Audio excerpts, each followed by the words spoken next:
AI can code. ChatGPT writes better JavaScript than you. And Twitter just declared computer science degrees are officially dead. Except the literal godfather of AI says, calm down.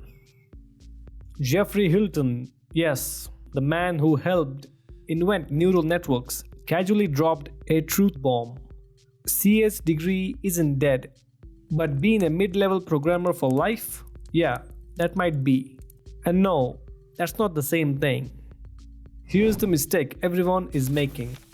They think computer science equals typing code. Absolutely wrong. That's like saying medicines equals writing prescriptions, law equals filling forms, cooking equals opening food delivery app.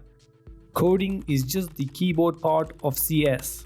Computer science is actually about how systems work, why algorithms behave the way they do, what breaks at scale, and why your app dies at 10,000 users.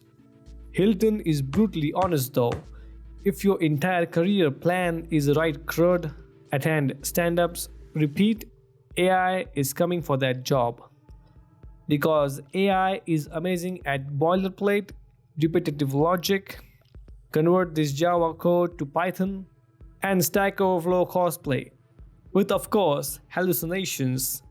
But AI has no clue why the system exists. Hinton compares CS education to running Latin. You don't speak Latin every day, but it rewires how you think. Same with CS.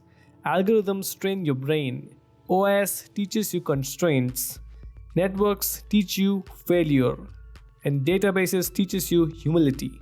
You're not learning syntax, you're learning how to reason under complexity. So no, CS degrees aren't dead. What is dead is the idea that knowing a language equals career. The future of CS grad, understanding fundamentals, uses AI as a tool, designs systems AI can't understand yet, and thinks, not just types. AI writes code, CS grads decide what code should exist. So if you're studying CS, don't quit, don't panic, just upgrade. Learn fundamentals, learn AI. And remember, computer science isn't dead.